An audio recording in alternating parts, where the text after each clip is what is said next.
চুমুকে। সুপ্রিয় দর্শক, আমরা টিভি স্ক্রিনে এমন অনেক অভিনেতারই অভিনয় দেখি যে অভিনয়গুলো এখন আমাদের মনে দাগ কেটে যায়, এবং সেই অভিনেতাগুলো যখন একটু টিভি স্ক্রিন থেকে সরে যায় কিংবা কাজ একটু কমিয়ে ফেলে তখন কিন্তু তাদের অভাবটা আমরা ফিল করি এবং আবার তাদেরকে আমরা বারবার চাইতে থাকি। এবং সেই ধরনের একজন অভিনেতার মধ্যে অন্যতম এবং জনপ্রিয় এবং নতুন প্রজন্মের মাঝে বেশ পরিচিত এবং সুপরিচিত, এবং আমি যদি বলি কিছুদিন আগে বা একটু কয়েক বছর আগে সেই জায়গাতেও উনি এমনভাবে দখল করে রেখেছিলেন তার অভিনয় দিয়ে যে এখনো তিনি জনগণের কাছে, দর্শকদের কাছে মন জয় করে আছেন। দর্শক, আমাদের মাঝে উপস্থিত রয়েছেন জনপ্রিয় অভিনেতা টুটুল চৌধুরী। শুভ সকাল, কেমন আছেন? শুভ সকাল, কিন্তু অনেক বেশি বলে ফেললেন। জি না, অবশ্যই না, কারণ আপনার সাথে আমাদের পরিচয়টা বা আমাদের যে সম্পর্কটা এটির বাংলার থ্রুতে এটা দীর্ঘদিনের এবং আপনাকে দীর্ঘদিন ধরেই দেখছি বলা যেতে পারে, এবং আপনার যে ব্যবহার এবং বিনয় সবকিছু মিলিয়ে আপনি একটা আলাদা জায়গা করে রেখেছেন। তবু বারবার একই প্রশ্ন করার পরও একটু জানতে চাই যে আপনাকে তো দর্শক অভিনয় জগতে একটা অন্যরকম আলাদা ধাঁচে পেয়েছে এবং আপনি সেই জায়গাটাও কিন্তু ফুলফিল করেছেন, দর্শকদের মন জয় করেছেন। সেই জায়গা থেকে অভিনয়ের যে জার্নিটা শুরু হয়েছিল, সেই যে স্বর্ণময়ী একটা সময় যে আপনি অভিনয়ে পা দিলেন, পদার্পণ করলে, অভিষেক হলো আপনার, সেই সময়ের যদি একটু ছোট্ট করে আমাদের সাথে স্মৃতিচারণ করতেন, কেমন ছিল আপনার জন্য সেই সময়টা? আসলে আমাদের জীবন তো কোনো কিছুই মানে পরিকল্পিত হয়ে হয় না। আমরা এক ধরনের স্বপ্ন দেখি, আরেকটা। তো অভিনেতা হওয়ারও খুব যে আমার ইচ্ছে ছিল তা না, আমার অন্য কিছু হওয়ার একটা স্বপ্ন ছিল, রাজনীতি করার ইচ্ছা ছিল, সেটা তো আর হয়ে ওঠে নাই। পরবর্তীকালে দেশ সেবার জন্য একটা থিয়েটারে যুক্ত হলাম, যে আমি গণমুখী মানুষের জন্য নাটক করব, এর মধ্য দিয়ে আমরা দেশ সেবা করব। একটা থিয়েটার গ্রুপে কাজ করতাম। এরপরে আস্তে আস্তে থিয়েটার স্কুলে গেলাম। থিয়েটার স্কুলে আব্দুল আল মামুন সাহেবের সাথে পরিচয়, ওনার সহযোগিতায় টেলিভিশনে টুকটাক অভিনয় করলাম। আসলে খুব একটা পরিকল্পনা ছিল না। লেখাপড়া করতাম, লেখাপড়ার পাশাপাশি আবৃত্তি করতাম, আবৃত্তির পরে অভিনয়টা একটু ভালো লাগতো, আর থিয়েটার থেকেই মূলত আস্তে আস্তে পরে টেলিভিশনে চলে আসা। এটা যে খুব মানে পরিকল্পিত, এর জন্য খুব বেশি মানে জান দিয়ে দেওয়ার মতো অবস্থা ওই রকমটা ছিল না, কিছু ছিল না। বাট পরবর্তীতে আপনি আপনার কাজ দিয়ে আসলে দর্শকদের মন যেভাবে জয় করেছেন, তাতে মনে হয় আপনি খুব প্যাশনেট এর সাথেই কাজ করেছেন এবং আপনার জায়গাটা ছিল খুবই মানে আকর্ষণীয় একটা বিষয়। এবং আরেকটি বিষয় যেটা আমরা এখন দেখি, দেশের প্রতিটা নাগরিকই তো আছে এবং আলাদা মানুষের আলাদা আলাদা চিন্তা ভাবনা। পরিবর্তিত যে একটা দেশ আমরা পেলাম, সেই দেশের যে বর্তমান পরিস্থিতি, সেটি নিয়ে আপনার চিন্তা ভাবনা কি? যে কোনো পরিবর্তনকেই তো আহ্বান করতে হয়, আহ্বান করিও। এবং আমাদের দেশটা আসলে এবছর বোধহয় আমাদের দেশ হয়েছে কান্ট্রি অফ দ্য ওয়ার্ল্ড। মানে আমাদের দেশে এত এত চমৎকার চমৎকার পরিবর্তনগুলো ঘটেছে, এবং আমরা সেই 52 থেকে ধরি 69, 71, 90 এবং আজকে যে 24, এই পরিবর্তনগুলো সবসময় বাংলাদেশকে একটা নতুন আবহ দিয়েছে, নতুন একটা বার্তা দিয়েছে। তো এই পরিবর্তিত পরিস্থিতিতে আমাদের অনেক অনেক শেখার আছে। যেমন অ্যানিমেল ফার্ম, আমরাও এই বিখ্যাত যে উপন্যাসটা যদি আমরা এখানে রিলেট করি, যে কিভাবে একটা মানে একনায়কতন্ত্রীর মানে পতন হয় এবং আস্তে আস্তে সেটাকে ধরে রাখার জন্য যে আরও অনেক কষ্ট করতে হয়, আমরা ওখান থেকে আসলে শিক্ষা নেওয়া এখন উচিত।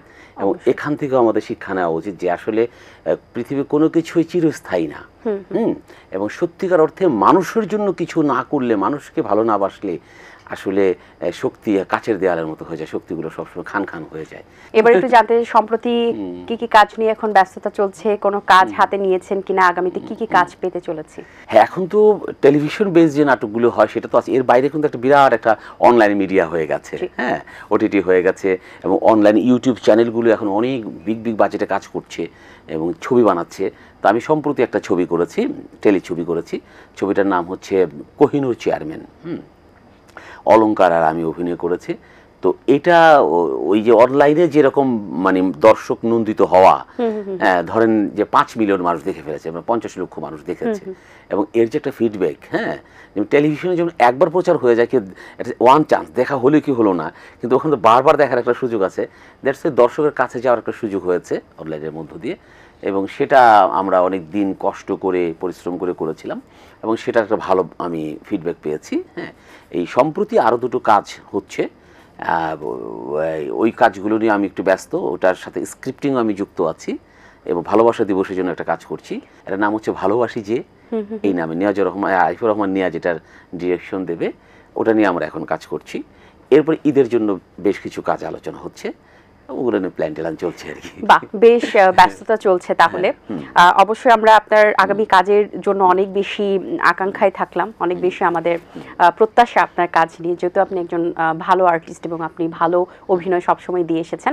আমরা সেই সাথে এটাও জানি যে আপনি চলচ্চিত্র নির্মাণে কাজ হাতে নিয়েছিলেন, সেটা কত দূরে গিয়েছে?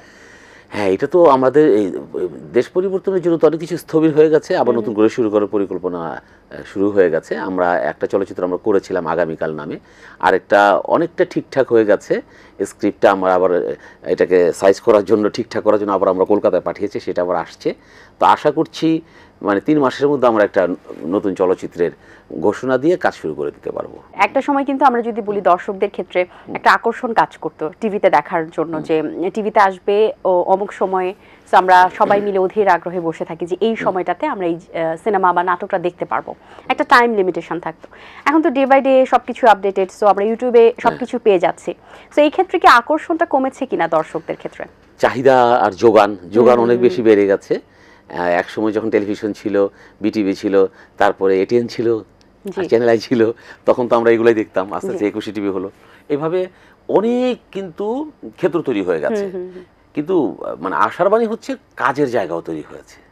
আগে হয়তো একটা নাটক তৈরি হতো, এখন হয়তো 1000টা নাটক তৈরি হয়। আপনার একটি স্কুল রয়েছে, সহজ পাঠ স্কুল, সেই স্কুল সম্পর্কে একটু জানতে চাই।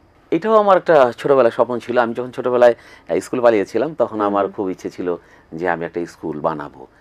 তার কারণ ছিল আমার স্কুলে একদম ভালো লাগতো না, আমার তো মিসদের দেখলে ভয় লাগতো।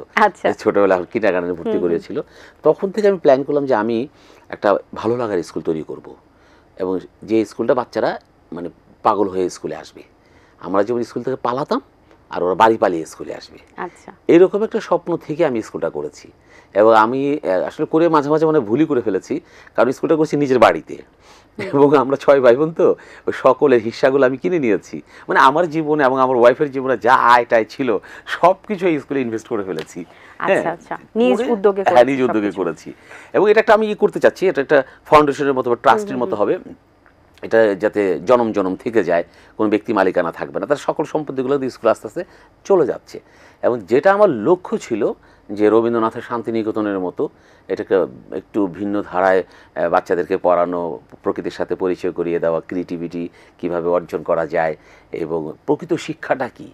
যেমন আমার স্কুলে একটা ছবি আছে রবীন্দ্রনাথের, একটা উক্তিও আছে যে মনুষ্যত্বের শিক্ষাটাই হচ্ছে আসল শিক্ষা।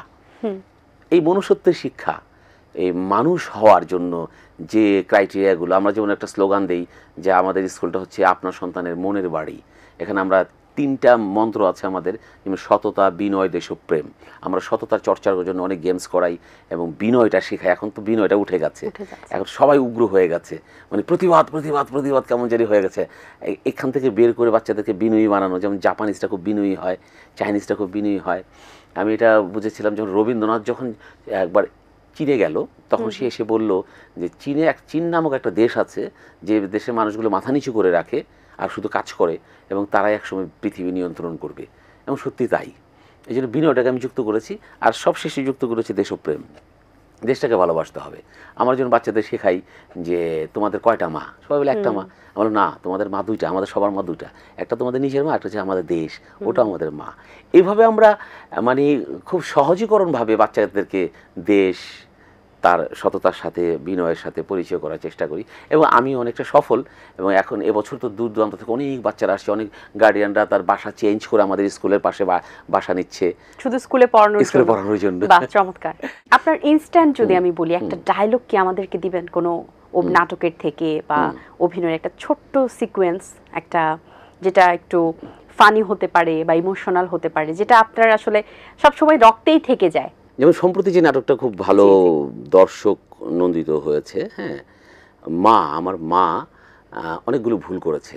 ভুল করে এই ভুলের কারণে আমার ওয়াইফ চলে গেছে, এবং আমার বড় ভাইও চলে গেছে তার বউকে নিয়ে। মা এখন অসুস্থ। হ্যাঁ, আমি মার পাশে বসলাম, বসে বললাম যে মা, তোমার তো এখন মানে অসুস্থ, তো তোমাকে আর বাঁচানো যাবে না, কারণ তোমার চিকিৎসা করতে করতে আমার সব টাকা শেষ হয়ে গেছে, বড় ভাইও চলে গেছে, আর সব সম্পত্তি আমি বিক্রি করে ফেলেছি। এবং আমারও উচিত ছিল তোমাকে ছেড়ে চলে যাওয়া, কিন্তু তুমি তো মা, তুমি যে মা, এই জন্য আমি তোমাকে ছেড়ে যাব না। প্রয়োজনে আমি আমার কিডনি বিক্রি করে হলেও তোমার চিকিৎসা করবো বাবা, এরকম কিছু ছিল। চমৎকার। এখনো অনেককে দেখি যে অভিনয় করে কিন্তু শেখার যে বিষয়টি সেটা কিন্তু কোথাও না মিসিং থাকে। সো এই যে শিখে আসা এবং না শিখেও অনেকের মধ্যেই কিন্তু থেকে যায় কিছু বিষয়, যে হয়তো বা তাদের কম শিখলেও হয় কিংবা না শিখেও একটা আঙ্গিক চলে আসে অভিনয় সেক্টরে। এই যে শিখে আসা না শিখে আসার বিষয়গুলো, এগুলো যদি একটু বিশ্লেষণ করতে চাই, আপনার মতামত কি থাকবে? সব যুগেই দেখবেন যে একটা শ্রেণী একটু মেধাবী হয়, তাদের কম পরিশ্রম হয়ে যায়। ধর রবীন্দ্রনাথ বা নজরুল, এরা যখন কবিতা লিখেছে খুব বেশি পরিশ্রম করেনি, কিন্তু আবার কেউ কেউ হয়তো সারা জেগে কলম কামড়াতে কামড়াতে একটা কবিতার লাইন লিখতে পারেনি। অভিনয়ের ক্ষেত্রে তাই, কিছু কিছু ছেলে মেয়ে জন্মায় তাদের অভিনয় এমনিই ভালো লাগে, কথা বললেই ভালো লাগে। যেমন মুশাররফ করিমরা তো কালজয়ী, বা এরপরে আনিসুর রহমান মিলনের মতো আর্টিস্টদের আমরা বলবো ওরা কালজয়ী, যে ওদের ভেতরে না একটা অভিনয়ের একটা আছে, একটা ম্যাজিক আছে। হ্যাঁ, এখন ওরা তো ম্যাজিকও আছে আর পরিশ্রমও করতো। এখন যেটা হয়েছে, বাট সবসময় কিছু ছিল যে খুব দ্রুত প্রাপ্তির একটা লোভ কাজ করে। যে আমি এত কষ্ট করব না, আমার যা যোগ্যতা আছে সেটাই যথেষ্ট। এবং তাদের যোগ্যতাগুলো একটু বেশি থাকাতে অনেক সময় না এমনি এমনি হয়ে যায় এবং কিছু কিছু সমাদৃত হয় তারা, কিন্তু শেষমেশ তারা টিকতে পারে না। ইন দ্য লং রান টিকে থাকার জন্য দরকার হচ্ছে প্র্যাকটিস। একদম ঠিক বলেছেন। অসংখ্য ধন্যবাদ আপনাকে, খুবই ভালো লাগলো আপনার সাথে কথা বলে। অবশ্যই আপনার আগামী যে কাজগুলো হবে সেটা আমরা প্রত্যাশায় থাকলাম, আপনাকে দেখবো নতুনভাবে, নতুন আঙ্গিকে। অনেক শুভকামনা রইল আপনার জন্য, ভালো থাকবেন সবসময়। আপনার জন্য শুভকামনা রইল, আর এটিএনের জন্য শুভকামনা রইল। সবাই ভালো থাকবেন, দর্শকবৃন্দ সবাই ভালো থাকবেন। দর্শক, আশা করছি আজকের আয়োজন আপনাদের ভালো লেগেছে। আজ এই পর্যন্তই, আপনাদের সঙ্গে দেখা হবে আগামী পর্বে নতুন কারোর সঙ্গে। সেই পর্যন্ত ভালো থাকুন, সুস্থ থাকুন এবং এটিএন বাংলার সাথেই থাকুন। আল্লাহ হাফেজ। দিন আসে দিন যায়, সময়টা চলে যায়, তবু আছি এই বেশ ভালো।